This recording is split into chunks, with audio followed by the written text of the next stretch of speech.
Welcome back to the 13 Ranks of Halloween. I'm Adam J. Today we're going to look at a fairly overlooked series in the horror genre, the Final Destination series. Throughout its 5-film run, there's only one entry in this series that I didn't like as a whole, and we'll get to that in a second. But through all of their faults, this was a series with cool effects, good ideas, and original concepts. Not something you really see much in the horror world nowadays. So let's cheat death once again and rank all 5 Final Destination films. Eat a tube of super glue.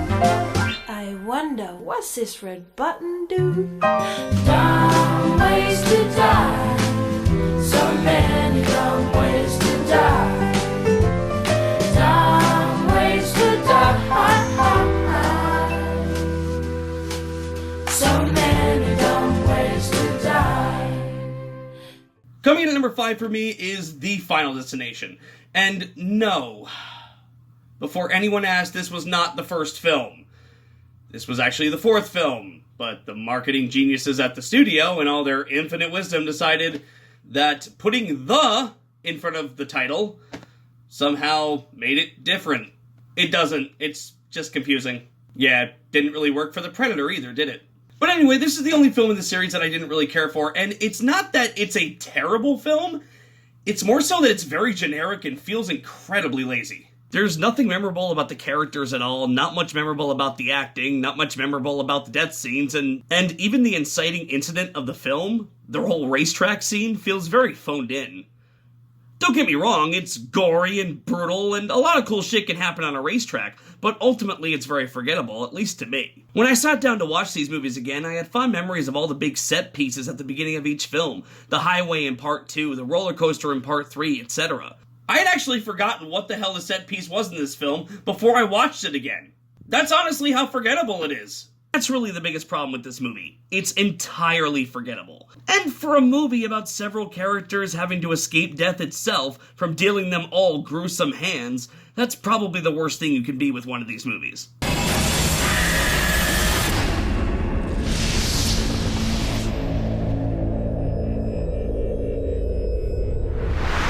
At number 4 for me is Final Destination 3. Now, to be fair, there are things that I do enjoy in this movie. The actors aren't that bad, the whole roller coaster scene was a great concept, and they filmed it beautifully. However, this was the first sequel of the franchise to not directly connect back to the first one, despite the fact that it has the same writer and the same director from the first one. Yet the only connection that they could make was a throwaway piece of exposition. But that's not the only thing that bothers me. This sequel feels more like a remake of the first film, with a roller coaster in place of a plane crash. It doesn't really add anything new to the franchise, which all 3 films in the top 3 managed to do. It just feels like a retread, like we've seen this before with different actors. However, the carnage candy, the roller coaster accident, and some of the actors all managed to make this an enjoyable time despite all that. Mary Elizabeth Winstead and Ryan Merriman do fine with the material they're given. The tanning bed death cracks me up every time I see it, and there are 1 or 2 genuinely intense moments. Other than that, though, Final Destination 3 is just sort of average.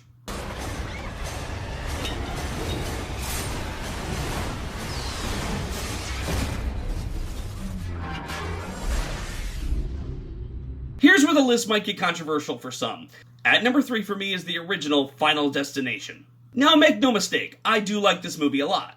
I have very fond memories of seeing this movie for the first time and being very freaked out by it. The premise of a bunch of kids surviving a plane crash only for death to come after them anyway is very interesting. It's creative. I think the actors in the film all do well with what they have. The problem I had rewatching this film is that almost every death scene in this movie is just too laughable.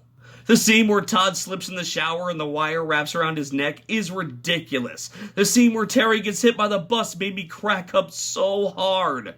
And please, do me a favor, just watch that scene of Terry getting hit by the bus, and then watch the scene that happens directly afterward, because the transition is so tonally jarring. It cuts from this woman being slammed by a bus, her friends next to her splatter with her blood, and then the next scene is just the one character just chilling on the couch. Yep. Just saw a woman get brutally murdered right in front of me. I'm just going to sit in front of the house and watch TV. Regardless, though, Final Destination did give us an original premise, and we should all be very glad that it exists. For a movie about escaping death, the characters and premise are on point, but the death scenes really don't do anything for me. Except for Stifler's death, that shit was harsh. Oh, you will be! You're dead! You're dead! and you ain't taking me with you!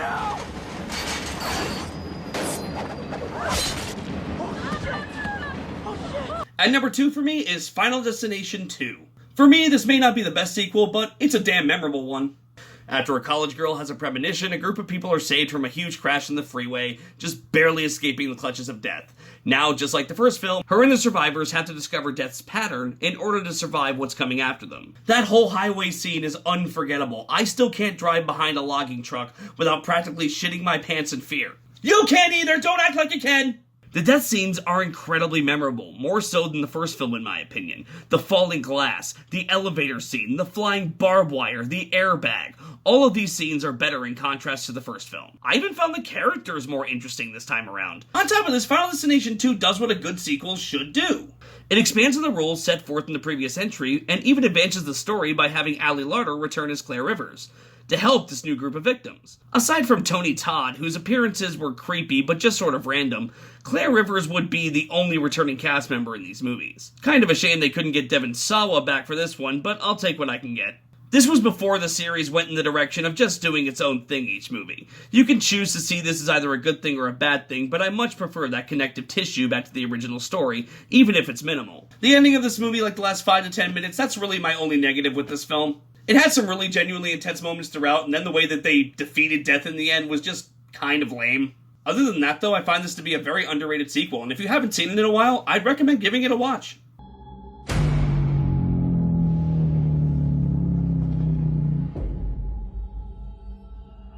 And coming in at number 1 for me is Final Destination 5.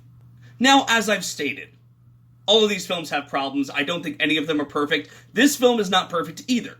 However, it has the best characters, it has the best inciting incident, it has the best acting, and it has the best cinematography of all the films. The character moments are memorable and nicely acted for a film in this series. One major drawback to this series is that only a few of the characters have actually been memorable past a few viewings.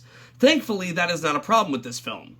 The death scenes are great, especially the inciting incident on the bridge. I can't speak for everyone, but I hate driving on suspension bridges, and that shit creeped me out to no end. It goes right back to what I was saying about the logging truck in part 2. Quayle shot this scene in such an intense manner that it stayed with me long after the film was over. Seeing people get knocked away by cables, cut in half, crushed by cars, melted by tar, this scene is tension at its finest. But on top of all this, Final Destination 5 has one of the best, mind-blowing twist endings I've ever seen. I don't want to spoil it for those who haven't seen it, but let's just say that I kicked myself in the ass for not guessing it for myself. Especially considering how many times Paris was mentioned in the damn movie. Okay, I've said too much. If you haven't seen this film, I highly recommend it. Again, I don't think any film in this series is perfect, but when I look back on them, this one is my favorite by a clear mile. So how would you rank this series? Please let me know in the comments, and please subscribe if you'd like to see more.